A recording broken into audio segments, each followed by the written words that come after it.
Good morning friend. कल के video में हम लोग ने एप्लीकेशन ऑफ एम्पियर सर्किट आगे पढ़ रहे थे। उसमें से हम लोग ने 4-5 एप्लीकेशन पढ़ चुके थे। अब इसमें जो एप्लीकेशन आता है बहुत इंपॉर्टेंट एप्लीकेशन है सोलेनॉइड, ठीक है ना। इस पर बेस क्वेश्चन भी पूछे जाते हैं, ये ध्यान रखिएगा। सोलेनॉइड जैसे बेसिकली आपने देखा होगा कि जैसे स्प्रिंग होती है, स्प्रिंग देखा होगा सर्कुलर होती है, जस्ट लाइक उसी तरीके से वायर को भी बनाया जाता है, कॉपर वायर को, ठीक है। उसी को हम लोग क्या बोलते हैं, सोलेनॉइड। सोलेनॉइड दो तरीके का होता है, एक होता है आइडियल सोलेनॉइड और एक होता है प्रैक्टिकल सोलेनॉइड। तो सोलेनॉइड अभी क्या होता है इसके बारे में बताएंगे। तो सोलेनॉइड में पहले क्या क्या चीज़ें, इसको आप ध्यान से देख लें और इसको नोट भी करते जाएंगे। पहला पॉइंट जो है, इसमें कुछ पॉइंट्स हैं, पहले उसको देख लीजिए। Thin copper wire tightly wound, मतलब क्लोजली स्पेस, बहुत ही पास, ठीक है। Closely space on A cylindrical frame in the form of helix, ठीक है। फॉर्म ऑफ हेलिक्स का मतलब क्या हो गया कि फॉर्म ऑफ हेलिक्स का मतलब क्या हुआ, हेलिकल पाथ होता है ना, जिससे सांप की गति होती है। तो इस तरीके से बहुत सारी टर्न्स रखे जाते हैं, ठीक है ना। इसमें करंट फ्लो करेंगे तो इसी को क्या बोलेंगे हम लोग, सोलेनॉइड, ठीक है ना। हेलिक्स के पाथ में, तो इसी को हेलिक्स बोलते हैं, ठीक। Second point, wire must be insulating laminated, मतलब वायर कैसा होना चाहिए, इंसुलेटिंग होना चाहिए। इंसुलेटिंग मतलब उस पर वार्निश वगैरह कर दिया जाए ताकि एक दूसरे से कांटेक्ट में आने पर भी वो कांटेक्ट ना हो, ठीक है। तो वायर को क्या कर देंगे, इंसुलेटिंग कर देते, लैमिनेटेड कर देते हैं। इनके वायर के बीच में थर्ड पॉइंट है, no overlapping among the turn, मतलब कोई भी दो टर्न के बीच में ओवरलैपिंग नहीं, मतलब एक के ऊपर एक नहीं चढ़े होंगे, बल्कि आगे आगे बढ़ती चली जाएंगी, ठीक है, ठीक। तो no overlapping among the turns. Next point है, इसका यूज कहाँ पे होता है, solenoid is use to produce uniform magnetic field of long range. जहाँ हमको यूनिफॉर्म फील्ड चाहिए वहाँ पर इसको यूज किए जाते हैं। तो इस फॉर्म में होगा सोलेनॉइड। कैसा मटेरियल का होगा, इंसुलेटिंग कॉपर का बना होगा। किस पे लपटा होगा, कोई भी सिलेंड्रिकल फॉर्म में होगा, किसी भी इंसुलेटिंग मटेरियल पे, ठीक है। जैसे माइका वगैरह होता है, कोई भी चीज़ हो सकती है, पोर्सिलिन वगैरह। वायर कैसा होना चाहिए, insulating laminated, no overlapping among the turn, solenoid is used to produce uniform magnetic field. इसको नोट कर लीजिए आप लोग। तो हम लोग ने सोलेनॉइड के बारे में डिस्कस कर रहे थे। तो सोलेनॉइड में हम लोग कोई भी इंसुलेटिंग मटेरियल ले लिया, उस पर कॉपर वायर को, इंसुलेटिंग जो था उसको लपेट दिया, तो वायर की सिचुएशन कुछ इस टाइप की होगी, ठीक है। यहाँ से करंट इंटर हो रही है, यहाँ से करंट बाहर ले निकल रही है। तो ये देखा गया कि जैसे सोलेनॉइड होता है, ठीक है, उसी प्रकार जैसे मैग्नेट था, तो मैग्नेट में भी क्या होता था, साउथ पोल और नॉर्थ पोल, ठीक है। उसमें से क्या होता था, इनसाइड द मैग्नेट लाइंस कहाँ से कहाँ फ्लो होती थी, साउथ से नॉर्थ की तरफ, और बाहर कैसा होता था, नॉर्थ से साउथ की तरफ करोडा लाइन में होती थी, ठीक है। इसी तरीके से देखा गया कि सोलेनॉइड का बिहेवियर भी किस तरीके से हो गया, मैग्नेट की तरीके से। अब मैग्नेट की तरीके से हो गया तो इसमें देखा गया कि इसमें भी जब मैग्नेटिक फील्ड हो रहे थे, इसमें भी साउथ पोल और नॉर्थ पोल बनना चाहिए। तो जब साउथ पोल और नॉर्थ पोल बनना चाहिए तो इसमें देखा गया तो ये एक्सिस हो गई, जो उससे मान सकते हैं सेंटर से पास होने वाली लाइन है, एक्सिस बांध लिया। इसमें भी लाइन्स जैसी होती हैं, बिल्कुल वैसे निकल रही हैं जैसे मैग्नेटिक नीडल लाते हैं हम लोग, उस तरीके से इसमें भी डिफ्लेक्शन होता है, यानी कि solenoid it act as the magnet material या मैग्नेट कर की तरह बिहेव करता है, ठीक है। इसी को एक्सिस ऑफ सोलेनॉइड बोला गया। तो जैसे इसमें साउथ से लाइन निकल रही थी तो इधर पे क्या बनना चाहिए, साउथ पोल, ठीक है, क्लियर है। अब इसमें नॉर्थ तरफ जा रही हैं इनसाइड द सोलेनॉइड, तो यहाँ पे क्या बनना चाहिए, नॉर्थ पोल। तो ये देखा गया कि साउथ पोल और नॉर्थ पोल कैसे बनेगा। अब इसमें अगर देखा जाए ध्यान से, इसी डायग्राम को थोड़ा अपन ने सिंप्लीफाई किया है। जब सिंप्लीफाई किया है तो ये इंसुलेटिंग मटेरियल हो गया, ये इसकी एक्सिस हो गई, ठीक है। यहाँ पे करंट देखा जाए तो क्या होगा, इनटू द पेज, यानी कि इनवर्ट जाएगा यहाँ से बाहर की तरफ, ऐसे तभी तो घूम रहा है, ठीक है। तो बोर्ड को अगर प्लेन मान लिया जाए तो यहाँ से करंट क्या हो रही है, इंटर हो रही है, यहाँ से करंट क्या हो रही है, यहाँ भी इंटर हो रही है, यहाँ भी इंटर हो रही है, तो यहाँ से क्या होगी, करंट बाहर निकल रही है, मतलब इस तरीके से निकल के इस तरीके से इंटर हो रही है, ठीक है। तो अब इसमें यहाँ पर जैसे देखा गया तो साउथ पोल बनना चाहिए। तो साउथ पोल बनने के लिए अगर यहाँ पर ध्यान से देखें तो अगर यहाँ से देखा जाएगा तो करंट कैसा मिलेगा हमको, क्लॉकवाइज मिलेगा। और इधर से देखेंगे तो कैसा मिलेगा, एंटी क्लॉकवाइज। ठीक, तो जब ये क्लॉकवाइज बन रहा है तो जहाँ पर क्लॉकवाइज बनेगा तो जी इस तरफ देखने पे एंड पे देख रहे हैं क्लॉकवाइज बन रहा है, तो इसका मतलब यहाँ पर क्या बनना चाहिए, साउथ पोल बनना चाहिए। अब इसमें भी देखा जाए तो एस का कैसे होता है रो, इस तरीके से होता है, तो इसका मतलब साउथ पोल बनेगा। तो करंट कैसी है यहाँ पर क्लॉकवाइज दिख रही है, यहाँ पर कैसी दिख रही है, एंटी क्लॉकवाइज। तो जब एंटी क्लॉकवाइज करंट दिखाई पड़ेगी तो कौन सा पोल बनेगा, नॉर्थ पोल, और क्लॉकवाइज दिखाई पड़ेगी तो कैसा बनेगा, साउथ पोल। इस तरीके से हम लोग ध्यान रख सकते हैं कि साउथ पोल नॉर्थ पोल कहाँ बनेगा। अगर करंट की डायरेक्शन चेंज कर देंगे तो इधर नॉर्थ बनने लगेगा, उधर साउथ बनने लगेगा। लेकिन जो भी सोलेनाइड है वो किसकी तरीके से बिहेव करेगा, आपका मैग्नेट की तरीके से, जैसे मैग्नेट में साउथ और नॉर्थ पोल होते थे। इसको बना लीजिए सोलेनाइड में, और फिर पॉइंट्स अपन को नोट करने हैं। ठीक है, नोट कर लीजिए, बना लीजिए सोलेनाइड के बारे में।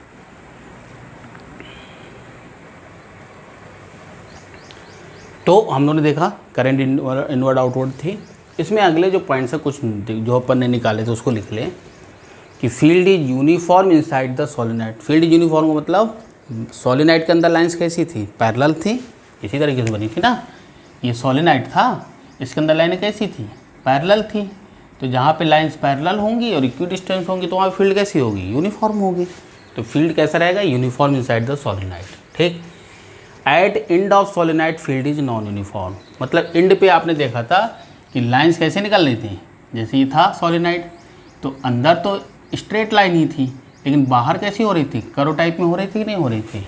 तो एंड पे अगर देखा जाएगा तो यहाँ पर फील्ड कैसी होगी, पैरेलल नहीं है बल्कि कर्व टाइप में है, स्पेसियस होंगी, तो वहाँ पे फील्ड अलग होगी, यानी कि field is non uniform. Outside the solenoid be zero, यानी कि इसके बाहर जैसे यहाँ पे देखें तो यहाँ पर b की वैल्यू जीरो होगी, लेकिन अगर इधर पे देखेंगे तो b की वैल्यू इज़ नॉट जीरो। ठीक है, क्लियर है पॉइंट्स। नेक्स्ट क्या देखा था पॉइंट्स हम लोगों ने, solenoid behave as a magnetic dipole, जैसे मैग्नेट मटेरियल था, ठीक, उसमें साउथ और नॉर्थ होते थे, तो इसमें भी क्या होंगे, साउथ और नॉर्थ होंगे, यानी मैग्नेटिक डाइपोल्स होंगे। यानी कि field lines is similar to the bar magnet, हम लोगों ने देखा था उसमें डायग्राम में। ठीक है, तो फील्ड लाइन कैसी होंगी, बार मैग्नेट की तरीके से होंगी। अब इसमें था कि पोल्स जैसे डिसाइड करना था। ठीक है, हम लोगों ने क्लॉकवाइज एंटी क्लॉकवाइज बताया था। इसका एक दूसरा रूल भी होता है जिसको बोलते हैं मैक्सवेल सोलेनाइडल रूल। ठीक है, मैक्सवेल सोलेनाइडल रूल क्या होता है, वही राइट हैंड थंब रूल है और कुछ नहीं, उसको नाम दिया गया है कि राइट हैंड थंब रूल है, राइट हैंड को कर लो। ठीक है, अब इसमें जो उंगलियां हैं इसमें दो होंगी, थंब और कर्ल फिंगर। तो थंब जो बताएगा नॉर्थ पोल बताएगा, थंब की जो डायरेक्शन होगी वो नॉर्थ पोल बतानी है, और कर्ल फिंगर क्या बताएगा, करंट बताएगा। जैसे इसमें दो केसेस अपन ने लिए। ठीक है, अब इसमें कौन सा नॉर्थ होगा कौन सा साउथ होगा इसको अपन देखना है। अब इसमें जैसे देखें तो करंट इधर से जा रही है, ऐसे घूम रही है। ठीक है, करंट इसमें ऐसे आ रही है ना, बाहर से निकल रही, इसमें यहाँ पे देखा जाए तो इनटू द पेज है। ठीक है, इनटू द पेज है ना ये, और यहाँ पे देखेंगे तो आउट ऑफ द पेज हो गया। तो जब आउट ऑफ द पेज हो गया इसका मतलब इस तरीके से हो गया। तो इसमें अगर देखेंगे तो इस तरीके से होगा, ऐसे उंगलियां निकल रही बाहर जा रही हैं, तो थंब कहाँ बता रहा है, इधर की तरफ बता रहा है, यानी कि ये एंड कौन सा होगा, नॉर्थ, और ये एंड कैसा होगा, साउथ पोल। ठीक है, क्लियर है। यहाँ से जैसे लिया, ये उंगलियाँ एंटर हो रही, यहाँ से बाहर निकल रही, तो थंब कहाँ बता रहा है, बाहर की तरफ बता रहा है। इसका मतलब ये कौन सा पोल होगा, नॉर्थ पोल होगा, जहाँ भी थंब होगा। ठीक है, अब दूसरा अपने आप साउथ हो जाएगा। अब जैसे इसमें है, अब करंट इसमें इस तरीके से फ्लो हो रही है, यानी यहाँ से करंट क्या हो रही है, बाहर निकल रही है, और यहाँ पे करंट क्या हो रही है, इनवर्ड हो इनटू द पेज है, यानी अंदर की तरफ जा रही है करंट। इसमें क्या हो जाएगा, अब इसमें देखा जाए तो करंट बाहर की तरफ ऊपर से निकल रही, अंदर की नीचे तरफ अंदर जा रही हैं। तो इसका मतलब ऐसे फिंगर डायरेक्शन हो गई, तो थंब कौन सा डायरेक्शन बता रहा है, ये बता रहा है थंब वाला। तो ये एंड बता रहा है थंब का, तो मतलब ये कौन सा पोल हो जाएगा, नॉर्थ, और ये कौन सा हो जाएगा, साउथ। तो सोलेनाइड के बारे में इतने सारे पॉइंट थे जिसको हम लोग को जानना जरूरी था कि सोलेनाइड होता क्या, उसके मेन पॉइंट्स क्या जो नेट में पूछे जाते हैं। इस पूरे पॉइंट्स को आप लोग नोट कर लीजिए। अब हम लोग अगले वीडियो में मैग्नेटिक फील्ड का क्या फार्मूला होगा, कैसे निकाले जाएंगे। दो तरीके सोलेनाइड होते हैं, आइडियल और प्रैक्टिकल। ठीक है, उसके बारे में एक एक करके डिस्कस करेंगे, तब तक इसको आप लोग नोट कर लीजिए। अब हम लोग सोलेनाइड पे मैग्नेटिक फील्ड निकालने के लिए फार्मूले को देखते हैं। क्या मैथमेटिकल फार्मूला होगा। सोलेनोइड तो पढ़ ही लिया हम लोग ने, ठीक है। इसमें मान लो मैग्नेटिक फील्ड निकालना है, कहाँ पर, एक्सिस ऑफ सोलेनोइड पे। एक्सिस ऑफ सोलेनोइड मतलब जो उसके सेंटर से लाइन पास हो रही होगी। तो अपन ने कोई सोलेनोइड माना जिस पे कितने हैं, इसकी लेंथ कितनी है, मान लो कि L है, ठीक है, L लेंथ है, लेकिन ये मीटर में होना चाहिए, ये ध्यान रखना। सेंटीमीटर में हो तो मीटर बना लेंगे, लेकिन मीटर में है तो मीटर में होना चाहिए, ठीक है। इसके एक्सिस पर कहीं भी कोई पॉइंट मान लिया O पॉइंट है, इनसाइड है, उस पर दोनों एंड से जो मान लिया, ये एक एंड को मिला दिया, किसी एंड को इसको मिला दिया, ठीक है। एंगल हम लोग को दोनों एक ही तरफ से लेना है। ये मान लिया ये वाला एंड जो है कितना एंगल बना रहा है, θ1 बना रहा, और दूसरा वाला एंड कितना बना रहा है, θ2 बना रहा है। यहाँ से नहीं लेना है हमको, ये ध्यान रखना है, एक ही साइड से, या तो इस साइड से लो दोनों, या तो इस साइड से लो एंगल, ठीक है। जब इसमें θ1 और ये एंगल कितना बना रहा है, θ2, तो इसका जो मेन रिलेशन निकल के आता है B = μ0NI/2 cos θ1 - cos θ2, value रख देंगे, आंसर आ जाएगा।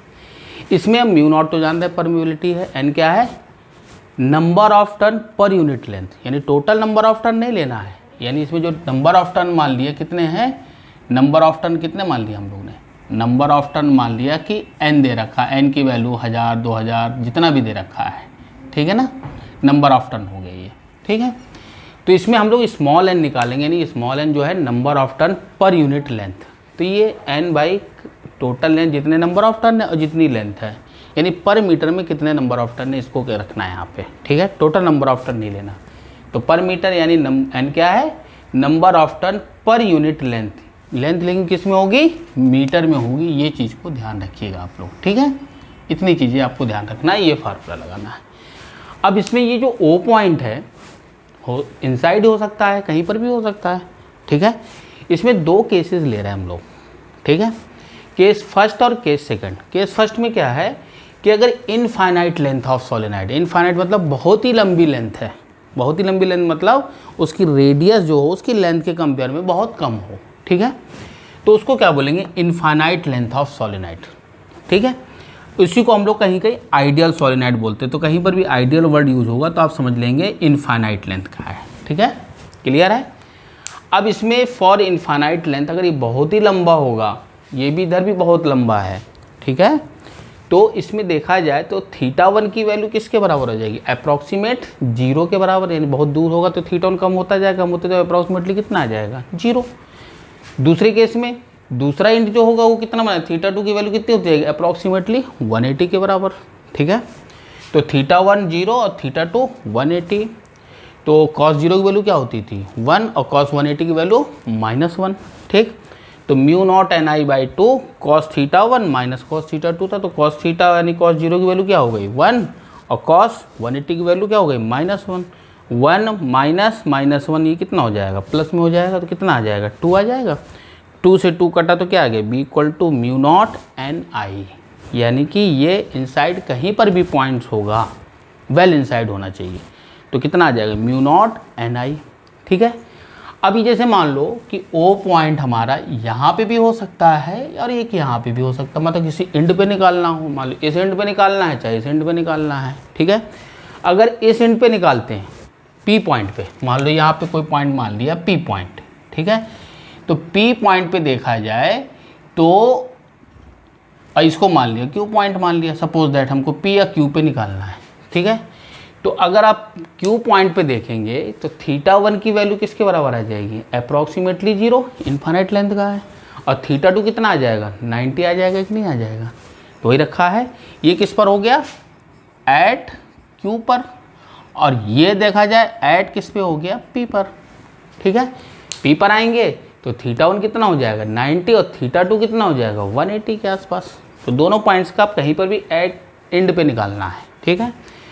तो अब इसमें देखा जाए मान लो P पॉइंट पे निकालना है तो क्या हो जाएगा, θ1 की वैल्यू 90 डिग्री, θ2 की वैल्यू 180, cos 90 की वैल्यू क्या होती है 0, cos 180 की वैल्यू -1, -1 कितना हो गया 1 आ गया, तो अंदर कितना एंड पे कितना आएगा, B एंड पे μ0NI/2, अंदर μ0NI और एंड पे क्या आएगा μ0NI/2, यानी कि जितना इनसाइड है उसका हाफ कहाँ होगा, उसके एंड पे होगा। इसीलिए कहा गया कि यूनिफॉर्म जो फील्ड है वो इनसाइड होगी, लेकिन एंड पे क्या होगी, मैग्नेटिक फील्ड हाफ होगी इनसाइड की, इसलिए बोला गया नॉन यूनिफॉर्म होगा एंड पर, लेकिन इनसाइड द सोलेनोइड क्या होगा, यूनिफॉर्म। ठीक है, इतने सोलेनोइड में इसी पे न्यूमेरिकल्स आता है, ये 2 पॉइंट्स को ध्यान रखिएगा, इससे आपको क्लियर हो जाएंगे सभी आंसर। बस नंबर ऑफ टर्न का जरूर ध्यान रखना है कि स्मॉल एन, कंफ्यूज नहीं होना कैपिटल एन से। Capital N total number of turn, ठीक है, एल क्या है, लेंथ, लेंथ किस में लेना है, मीटर में लेना है। कहीं पर भी सेंटीमीटर में दिया हो, मिलीमीटर में दिया हो, तो उसको आप मीटर में कन्वर्ट करके ही रखेंगे। ठीक है, नोट कर लीजिए सोलेनोइड का। इसके बाद हम लोग एप्लीकेशन टोराइड का करना, जो लास्ट है ACL का। ठीक है, नोट कर लीजिए।